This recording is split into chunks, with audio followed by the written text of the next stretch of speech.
As I suggested on Tuesday, in 1971, there were five interesting films made on the topic of the automobile, on the centrality of automobile in the life of individuals and society.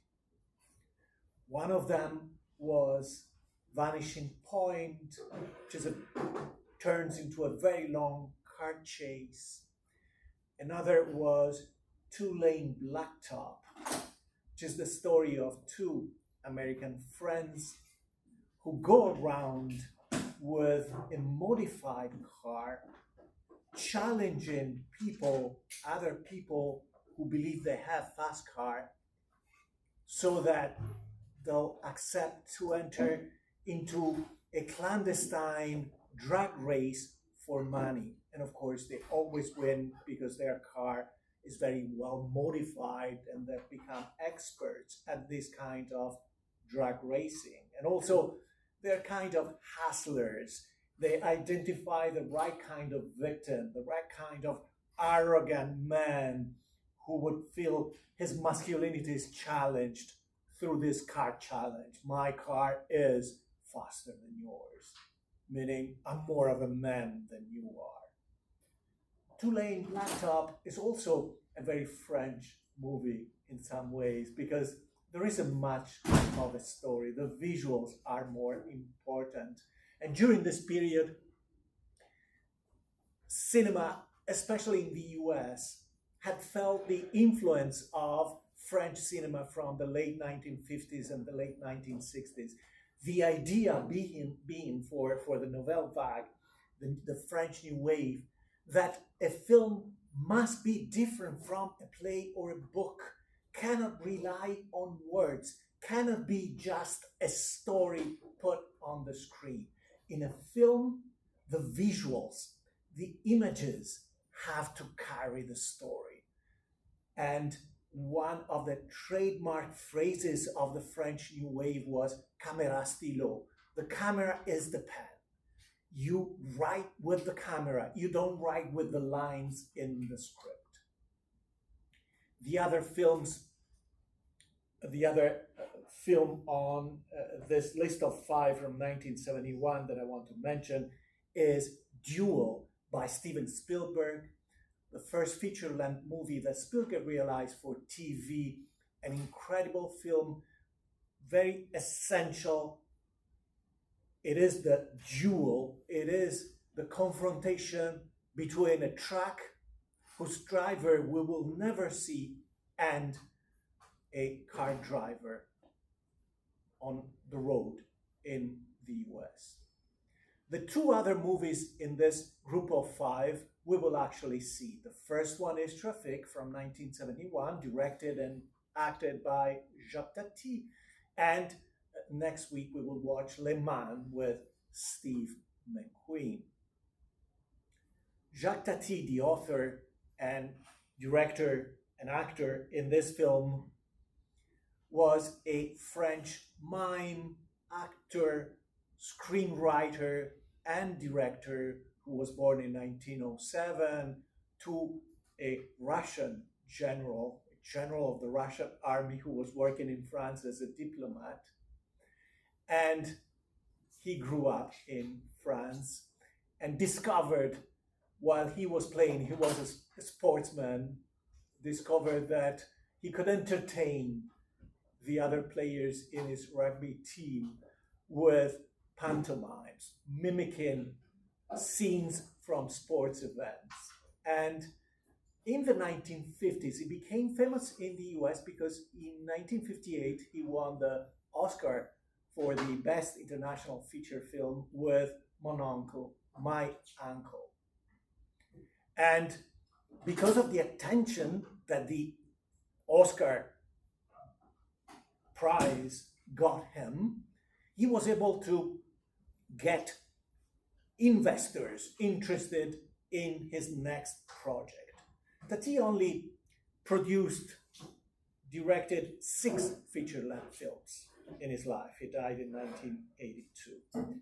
But After he won the Oscar in 1958, it took 9 years before his next film, Playtime, came out. And I'll show you maybe later just a little piece of Playtime. It's a film about modernity and about the absurdity of modern life. The characters are Tati, who interprets Monsieur Hulot, which is the character he plays in 4 of his 6 films. And in many ways, he was Monsieur Hulot, the inspiration for Mr. Bean, if you're familiar with Rowan Atkinson. This kind of character who's constantly out of place, constantly in the middle of chaos, and often the initiator of chaos. Somebody who's never fully aligned with his own surroundings, either unaware of what is going on or playing out his own mind stream into the environment the character inhabits. Playtime took a lot of time, but also required a lot of money because Tati had to reconstruct entire modern buildings to represent the modern urban landscape in which his characters, the characters in the film, essentially get lost. And they're trying to accomplish goals that are never completed, goals or tasks. And after Playtime was not successful, the critics loved it, but didn't make enough money to pay for production costs. Jacques Tati's career struggled. And his next film in 1971 happened only because he was approached by Dutch investors to make a film for TV. So a small film, a small production, a small budget.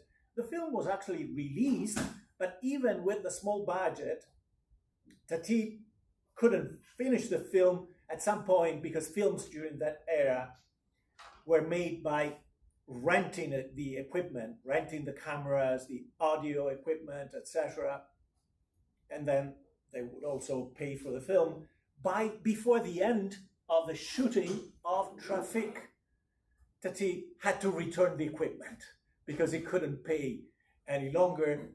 And he finished the film only because there was another crew shooting a documentary about the making of Trafic. And so he borrowed their material, their cameras, their microphones, their film to finish this film. And then the film was released and was a small success and became a cult movie for many. The title of the film is peculiar in itself because the French word trafic doesn't mean traffic. It means the circulation of goods, of supplies. It means traffic in goods, products, trading, exchanging. But France, like other countries, during that period was under the spell of American innovations. And so everything that sounded English, especially American English, carried this cachet of novelty and felt more modern, more innovative. And so the title is a humorous wink to this obsession with everything new. And the idea was that English, American English, incarnated this obsession with constant change. Not to mention that the inspiration for Tati in many movies, especially this one, were the great actors of the silent film era, Buster Keaton, Charlie Chaplin, because what fascinated Tati was this idea that modernity has dehumanized man, that people are now part of an industrial apparatus that has turned humans into machines, into parts of a giant assembly line, right? Both Chaplin and Buster Keaton were fascinated with this idea of the assembly line, of men, workers becoming just an extension of a machinic apparatus. The story is simple, but there isn't much of a story. As I said, most of the film is about the visual representation of the absurdity of human life, human lives in contemporary times. Monsieur Hulot, Jacques Tati, is an engineer who has designed a recreation vehicle, which is in fact a Renault, a derivation of a Renault 4, and this vehicle is full of gadgets, right? Because modernity is often about gadgets that allow you to do things that you could do yourself in other ways, but then there is a machine for it, right? There is always a machine to do whatever you could be doing even in the past. This vehicle is completed, placed on a truck, and sent from Paris to Amsterdam, where a car show is about to open. They want to showcase this recreational vehicle at the car show to get orders, right? To make it a commercial success. They need to survive, they need to sell. In fact, this vehicle will never get to the car show on time. By the time, after breakdowns, after deviations of all kinds, by the time the recreational vehicle gets to the car show is an empty warehouse, huge empty buildings with the last remnants of the show. And so there are apparently no orders to be gotten. In fact, the car will be showcased to other people, but of all places, it will be showcased at a police station where custom officers will take the vehicle, will be used during the trip as a camping vehicle. And after the showcase is over, and after the engineer has been sacked, fired on the phone by the manager of the company that made that vehicle, people are simply flocking to this strange vehicle outside this empty building, and the truck driver of all people, Marcel, is taking orders for the vehicle. But this is just one of the many paradoxes of the film. The film is based on the paradoxical nature of modern life. We have cars, but we seem to be going nowhere. We're always stuck in traffic, always going slower than you would proceed simply on foot. We have all kinds of equipment for communication, but we're always making up for the latest misunderstanding, right? With all these equipments for communication, phones, gadgets of all kinds, radios, we're still not managing to communicate. We, as a community, live together in isolation because we're all one vehicle, one individual at a time. And in fact, one of the beautiful poetic ways to visualize this concept is showing people inside cars as if they were fish in a bowl. Everyone by themselves, everyone with an almost empty stare, an almost empty mind, and with no purpose, no sense for all of this. The paradox of communication, I've already hinted to that. We have gadgets, but they're not effective at improving our communication, the communication with one another. Another paradox that is foundational to the film, at several points we see fragments of the moon landing of 1969. So allegedly this is when the story takes place. Apollo 11 is landing on the moon in July 1969. I'm not even saying we did land on the moon, but that's another thing if you want to explore YouTube videos about the conspiracy and Stanley Kubrick shooting the moon landing. Who better than this famous director. So humanity can send a rocket to the moon, but you cannot get from Paris to Amsterdam in time for a car show, something that should be a 7 or 8 hours drive. And at the end of the film, we will see the main characters finally walking to get to their destination. And they're trying to advance in a sea of cars. The cars are there, almost parked, blocked in traffic once again. It's raining, and people are just navigating through the cars like ants, going more quickly than the cars themselves. The image you see here is the part of the initial sequence that we will watch together with the credits, the initial credits. And already you can see, and a lot of these sequences were shot in a documentary style. For example, this is an actual factory, an actual Renault factory in France. But you can see already what's the idea of the director. The idea is that the once natural landscape has changed, and all you see everywhere are cars. In fact, there are often more cars than humans in the frame, right?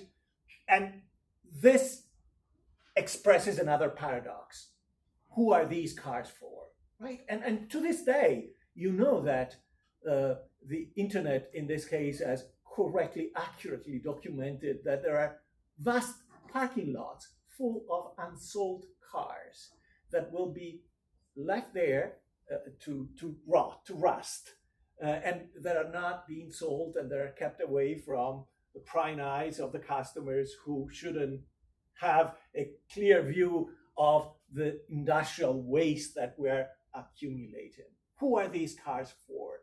And what purpose do they really serve?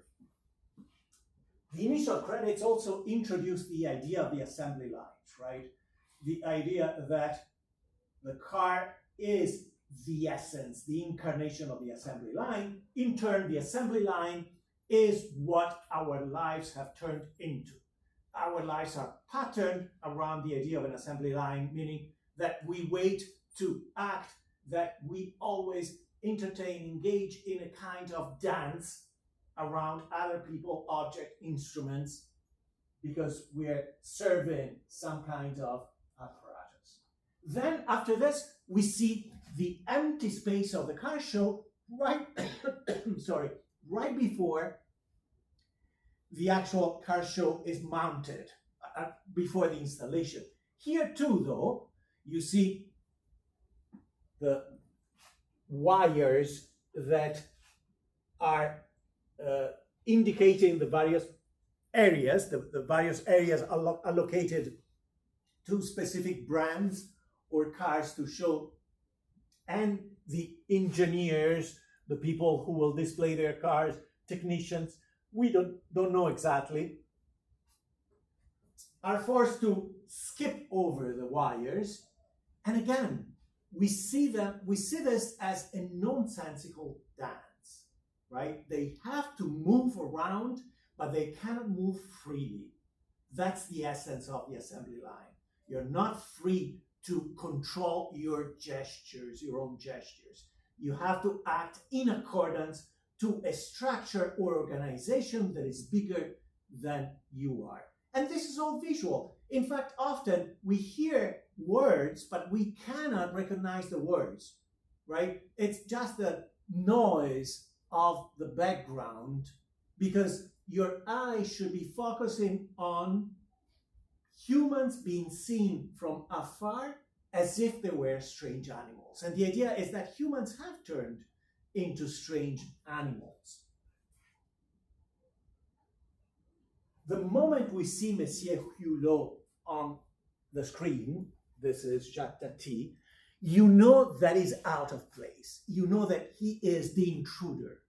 You know that he is one in a few characters who's not acting in sync with the surrounding structures, that somebody who expresses the theme of dissonance and his own dissonant behavior and gaze allow us to live this, to experience, to reflect on this lack of sense in this world.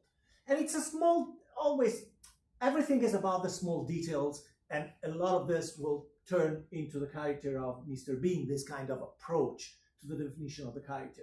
The fact that he's always bringing an umbrella, no matter where he goes, the dissonant way his pants are not the right length, right? The fact that he's always carrying a raincoat, but then it's also the way he moves. Even when Monsieur Hulot just walks or jumps or runs, he does that with the art of a mime. You see that his walking or skipping or running is different.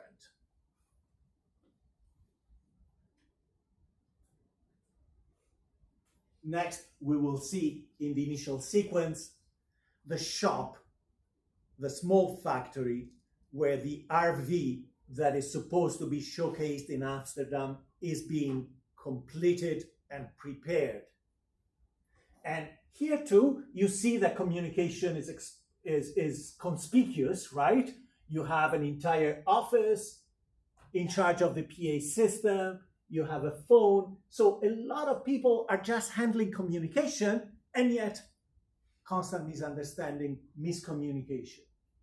And once again, the workers in the shop are not acting like humans. And one of the features that makes them different from a natural human being is the fact that they're trying to do things always with tools and machines. They'll never do it directly, naturally. They'll try to come up with mechanical ways to perform a task. And again, some of the dialogue in this scene can be heard, but not all of it can be understood. So it's not a silent film, but it's about the visuals and not the dialogues. When the car is finally put on a truck on its way to Amsterdam, together with a tree trunk and other elements, because they want to display the car in a fake natural environment. And that's all that will arrive in Amsterdam. That's all they have to show people. Fake trees, a real trunk, bird sounds, but there is no car in there, paradoxically. But once they get on the road itself, the images of the road are all about lines and colors. The lines of the various highways and bridges, the colors of the cars, the lines of the lanes. And that's all you see, that's all you contemplate. Because the idea is that while you're waiting to find a sense for this, you're reflecting on the lack of sense. Where are these people going? Will they get where they're supposed to get, etc.